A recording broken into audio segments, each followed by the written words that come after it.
हाँ जी,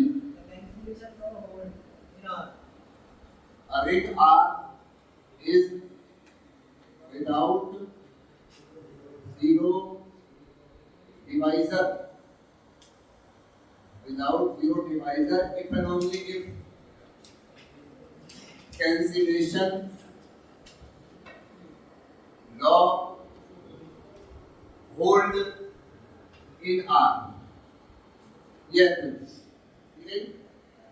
इस फिल्म के अंदर सबसे पहले चीज आती है सर कि आपको इतना तो पता हो कि रिंग विदाउट जीरो डिवाइजर क्या होता है, कैंसिलेशन लॉ। तो सबसे पहले तो आपने को ये पता हो कि R is without zero divisor अगर है, विदाउट जीरो डिवाइजर अगर है तो उसके इन्हीं दो एलिमेंटों का मल्टीप्लाई अगर जीरो आता है, या तो A जीरो होगा या B जीरो होगा या दोनों जीरो होंगे, जहां पर A और B बिलोंग करता है इसको, ये पता होना चाहिए प्रॉपर्टी क्या है।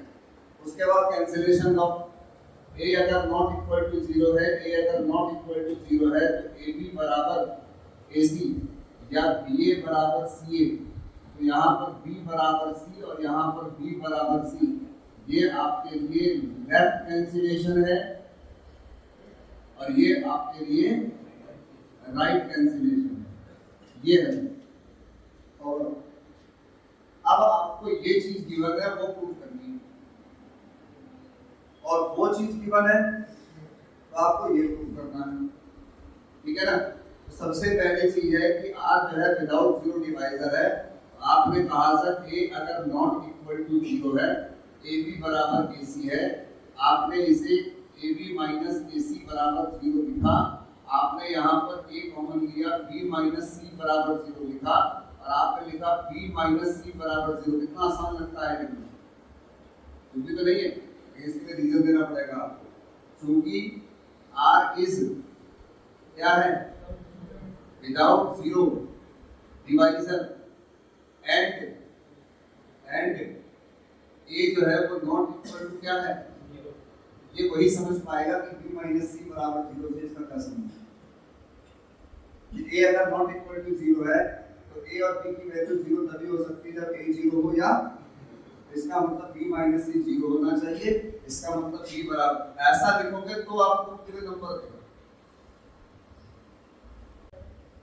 इसलिए एक तरीका ये हो गया, तो इस जगह पर क्या है ये, सो लेफ्ट कैंसिलेशन होल्ड, क्या हो गया sir, left cancellation hold in R, ये हो गया।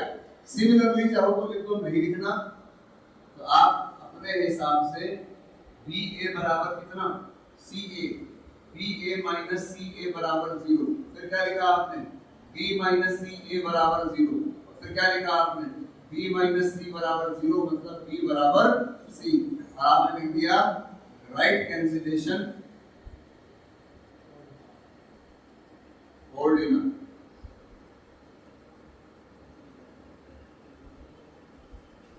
अब इस पर आ जाओ।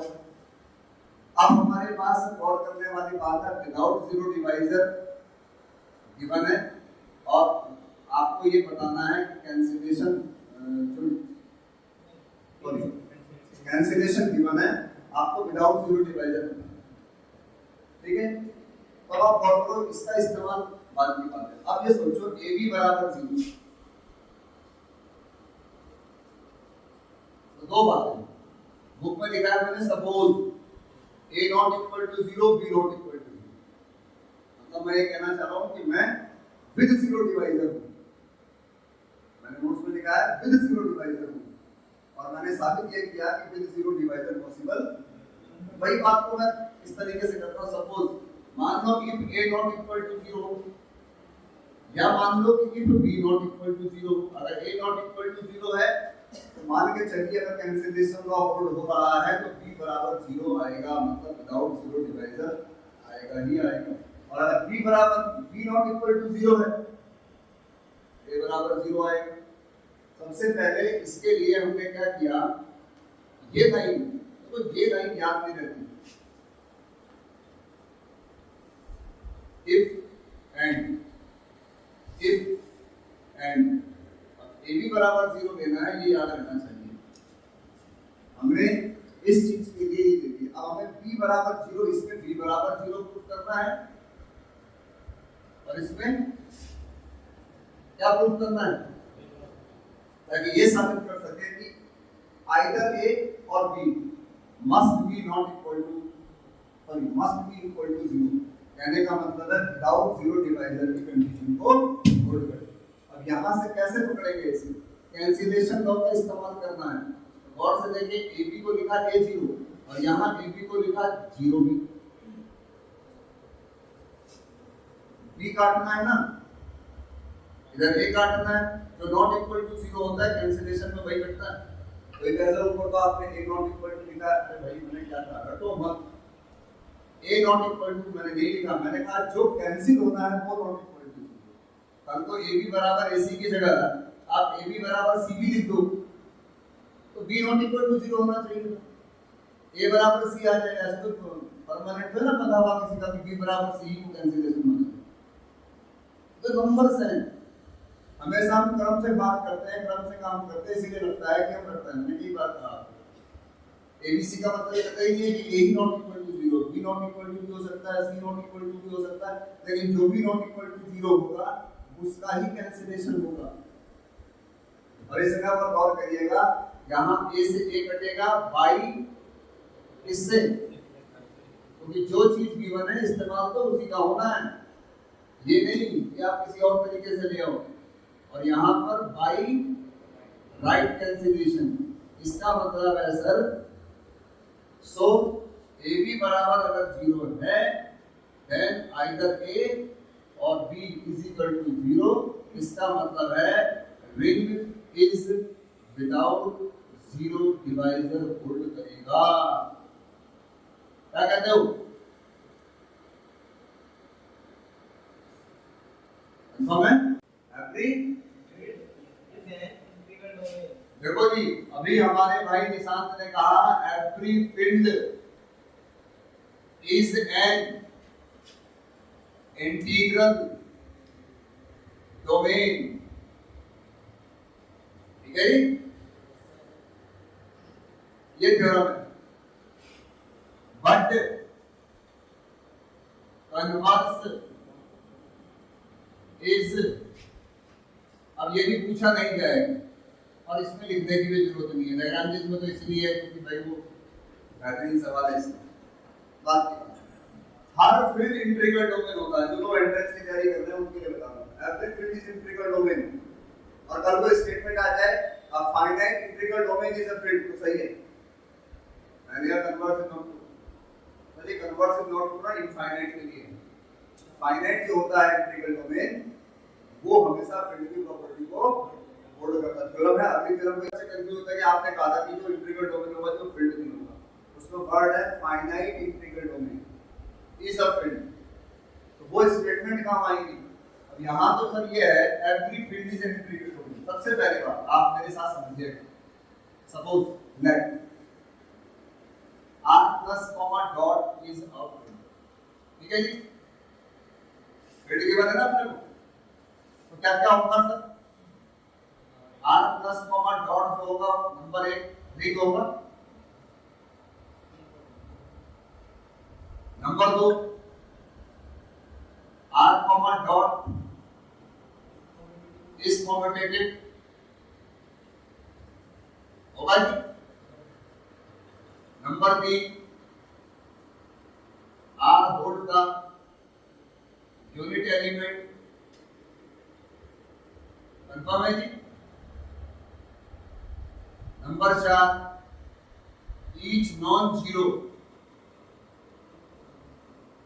each non-zero elements have their multiplicative inverse in R। ये होता है फील्ड। मान लो ये थ्योरम आपको याद नहीं है और आपने करने जा रहे हैं, तो आप अपने अंदाज में लिखें, आप लिखें late r comma plus is a field, so r plus dot is a ring, r dot is commutative, r hold the unit element, each non-zero element have their multiplicative inverse in R. Now so that it is a integral domain, मुझे इसको करना है ना, so that line पर ध्यान देना, so that R plus dot जो कि फील्ड है वो क्या होना चाहिए, is an क्या होना चाहिए, इंटीग्रल डोमेन। ये प्रूफ करना है। इंटीग्रल डोमेन की भी 11 प्रॉपर्टी होती है। Here we have to only so that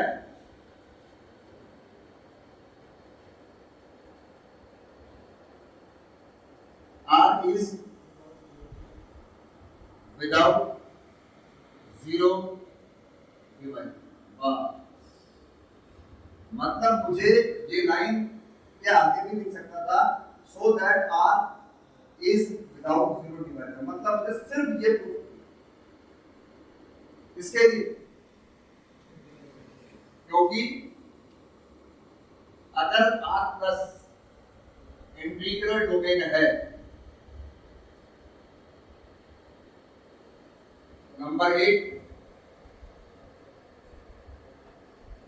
वो भी रिंग होता है, ये भी रिंग है। नंबर 2 R मल्टीप्लिकेशन के रेस्पेक्ट में क्या होता है, ये भी है। Number 3 R hold the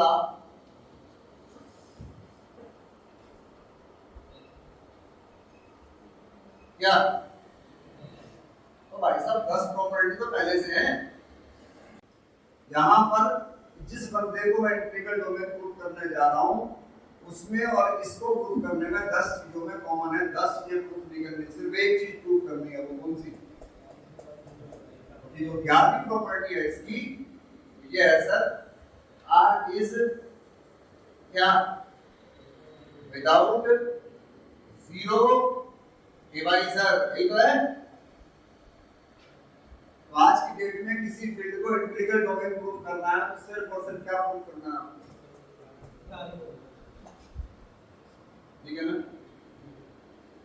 without zero divisor prove करना है तो विदाउट जीरो डिवाइजर का मतलब होता है ए बी बराबर अगर जीरो है या तो A not A equal to zero होगा या ये तो होगा। अब देखिए इसका इस्तेमाल नहीं करना है, जो चीज गिवन है इस्तेमाल उसी का होगा सर, ध्यान रखिए। तो और कहीं से प्रूफ मत कर दीजिएगा। आप और सर अभी थोड़ी देर पहले आपने विदाउट जीरो डिवाइजर प्रूव किया था, वो कैंसिलेशन लॉ इस्तेमाल कर दूंगा, कर सकते हो। वहां क्या था, जो विदाउट जीरो है कैंसिलेशन, यहाँ तो विदाउट जीरो ही प्रूव करना।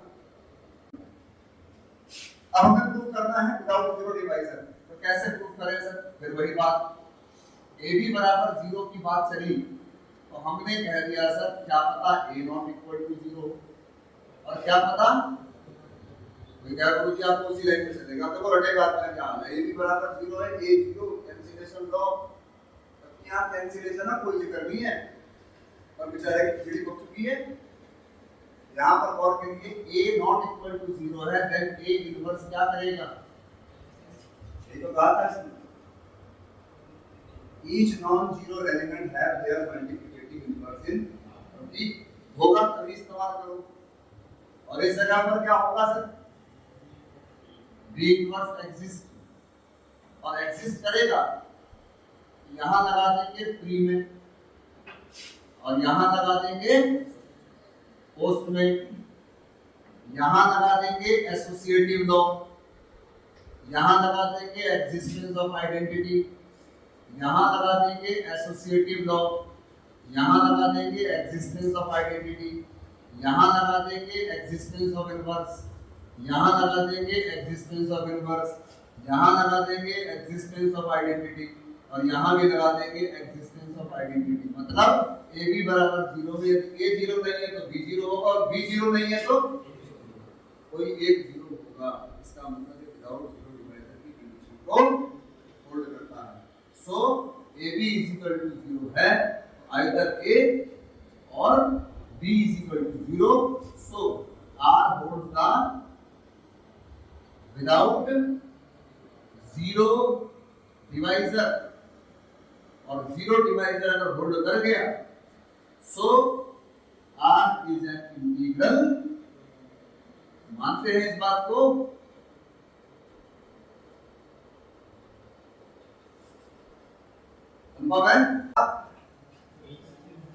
आइसक्यूब फील्ड इसे बोलते हो कि अजीब लग रहा है, फिल्म इतनी सी है। A skew field has no divisor of zero. तो कभी आप गढ़वाल का पेपर देखोगे ना, इसी सवाल को अगर आप पढ़ते तो कैसे पढ़ते? Ice cube field is without zero, converse रह गया, ध्यान रखना। हाँ एकदम, इज विदाउट जीरो डिवाइजर, ठीक है। A skew field is without zero divisor. सबसे पहले सुनती बुद्धि तो ये है सर कि अगर कोई बंदा आइसक्यूब फील्ड है, नंबर एक वो रिंग होगा, नंबर दो वो यूनिट एलिमेंट कंटेन करेगा, नंबर तीन each non zero element have their multiplicative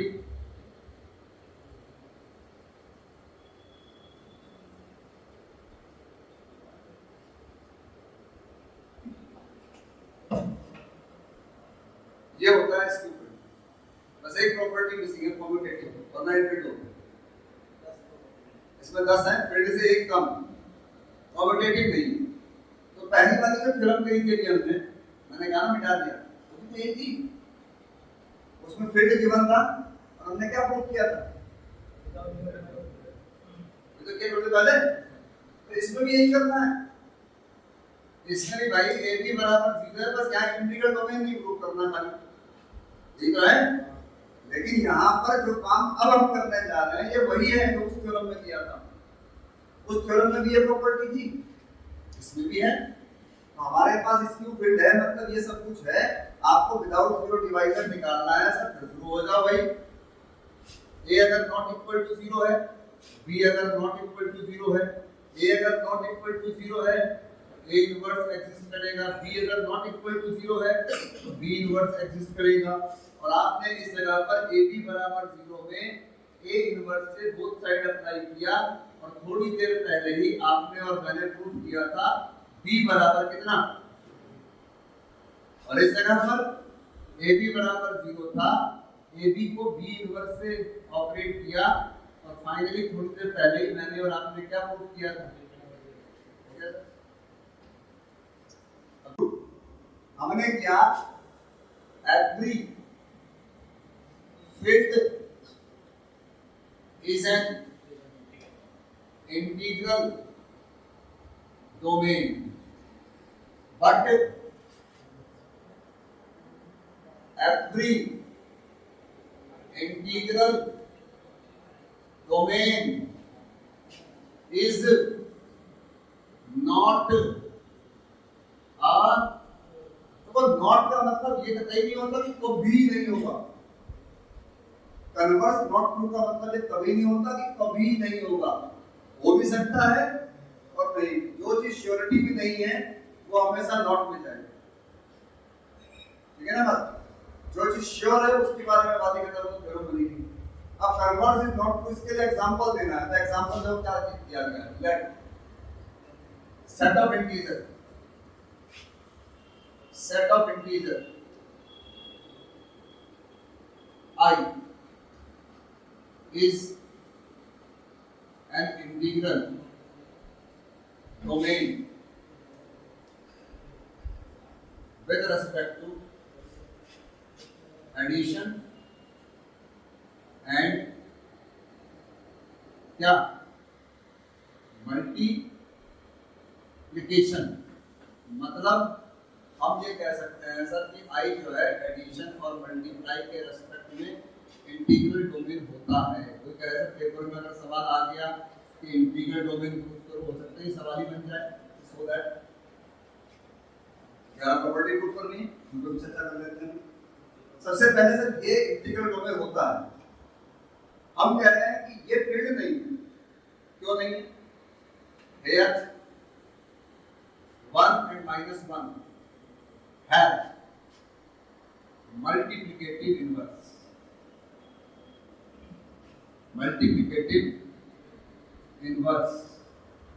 in I। क्योंकि फील्ड की प्रॉपर्टी थी कि हर नॉन जीरो एलिमेंट का मल्टीप्लिकेटिव इनवर्स होना चाहिए। उसी के अंदर तो 1 का इनवर्स तो 1 होता है मल्टीप्लाई, क्योंकि देखो मल्टीप्लाई की आइडेंटिटी है 1, और -1 का इनवर्स -1 होता है, क्योंकि -1 को -1 से मल्टीप्लाई करेंगे तो 1 आएगा। लेकिन कोई पूछे 2 का इनवर्स तो भाई 1/2 होता है, 3 का इनवर्स तो 1/3 होता है, ये तो होता है भाई। तो 1/2 और 1/3 आपके सेट ऑफ इंटीजर में तो लाई नहीं करेंगे। इसका मतलब नॉन जीरो एलिमेंट का इनवर्स मौजूद।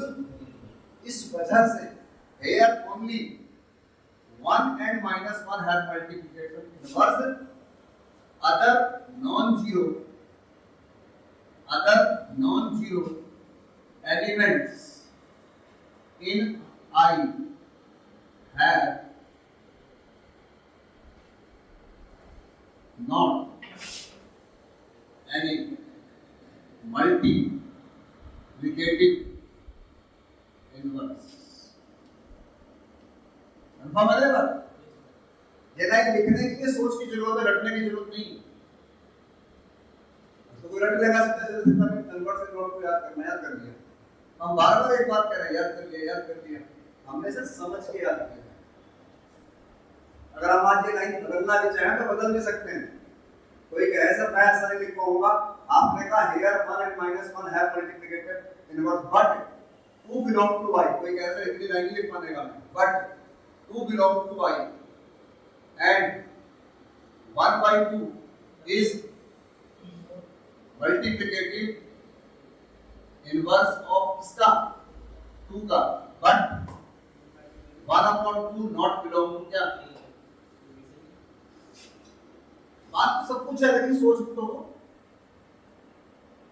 तो इस तरह से मैं बात लिखूंगा और अपने आप में कन्वर्ट से जोड़ूंगा। ये कभी every finite integral domain is a field. एक तो ये कहा, एक और करके भी कहा है, मैं बोल देता हूं क्या कहा है। कहा है a finite commutative ring without zero divisor is a field। ठीक है जी, वो ज्यादा लंबा है, ये नहीं है, वो आएगी नीचे। अगर ये आगे तो फिर प्रॉपर्टी एक ही प्रूव करनी पड़ेगी, और वो आगे तो 2 प्रूव करनी पड़ेगी। बोलो क्या लिखिए?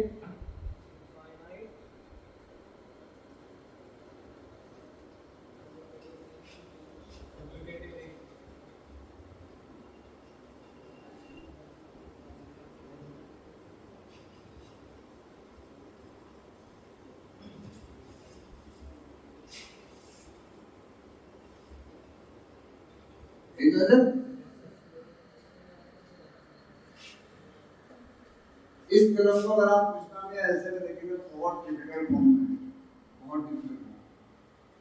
ठीक, मैंने जो लिखा वो गूगल बुक की बुक से लिखा।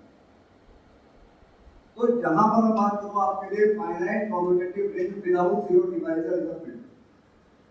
पहली बात तो क्या गिवन है उसकी बात करो। गिवन ये है सर, मान लो r plus dot is ring plus commutative plus क्या है, ये गिवन है तो जी प्रूफ क्या करना है? प्रूफ करना है इज अ फील्ड। फील्ड का मतलब है r प्लस डॉट क्या होना चाहिए, रिंग तो है।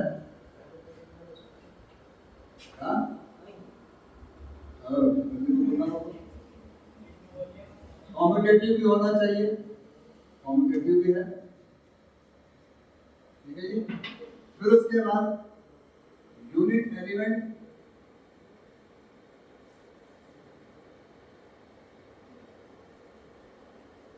प्लस ईच नॉन जीरो,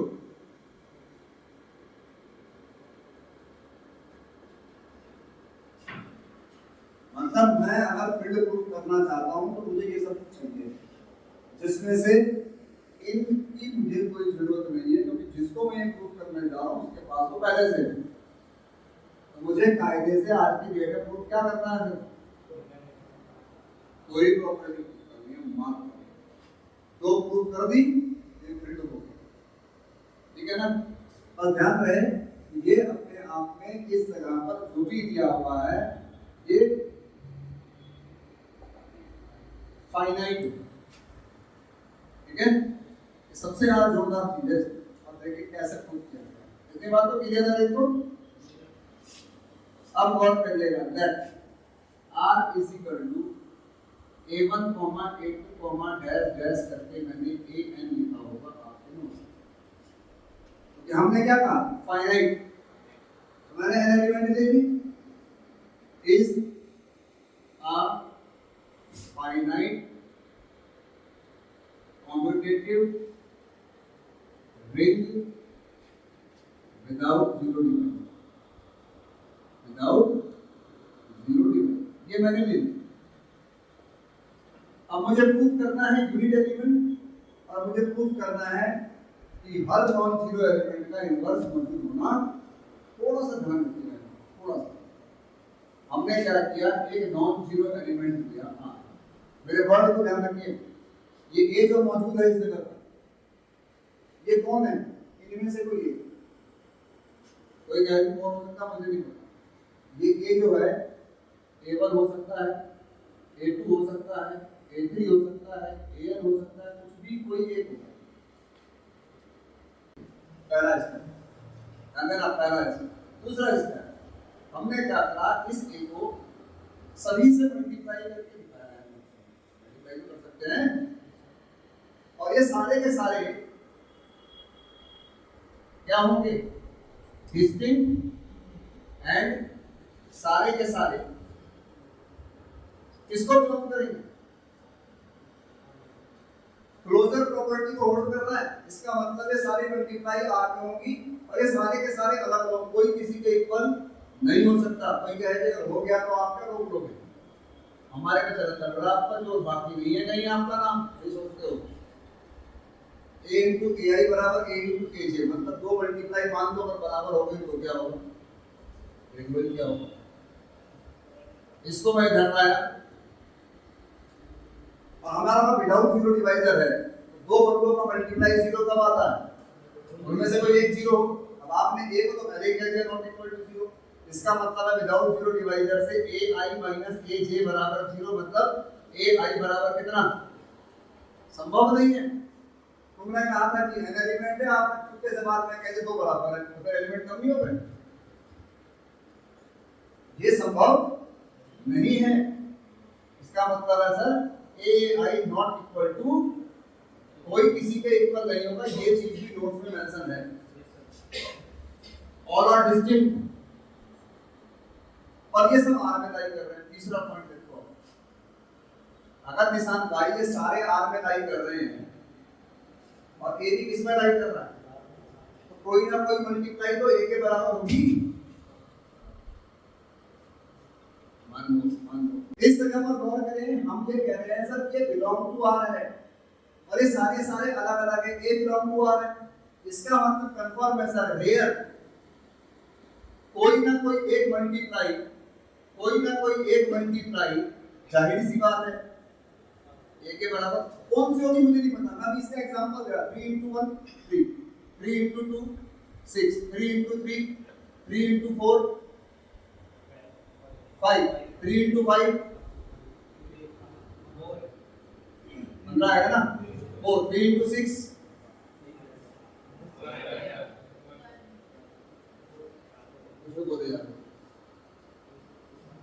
18 7 से जवाब दे देते 4 बचे, ठीक है ना? आ गया? देखो हमने सबको मल्टीप्लाई, तो कोई ना कोई मल्टीप्लाई 3 के बराबर आई, लेकिन जो भी 3 के बराबर आई कब आई? या नहीं? तो आज की डेट में कोई ना कोई मल्टीप्लाई a के बराबर होगी, और कोई ना कोई मल्टीप्लाई अगर a के बराबर है तो जाहिर सी बात है यहाँ पर बाई कैंसिलेशन लॉ 1 बराबर कितना आ जाएगा aj, इसका मतलब है सर यूनिट एलिमेंट जो है आपके सेट में मौजूद होगा। ये थ्योरी में ऐसे ही लिखा जाएगा, रटने वाला तो कुछ भी बदनामी दे दे कि ऐसा है वैसा है, लेकिन एक्चुअल में वाकई में सही लिखा जा रहा है। जब सारे के सारे अलग अलग है, देखो मल्टीप्लाई कोई किसी से मैच कर रहा है? नहीं कर रहा है। इनमें से कोई ना कोई एक मल्टीप्लाई a के बराबर की तो होगी, कंफर्म है? और अगर 1 नहीं कर रहा है तो इनमें से कोई ना कोई एक मल्टीप्लाई 1 के बराबर भी होगी, देखो है 3 का इनवर्स कौन है?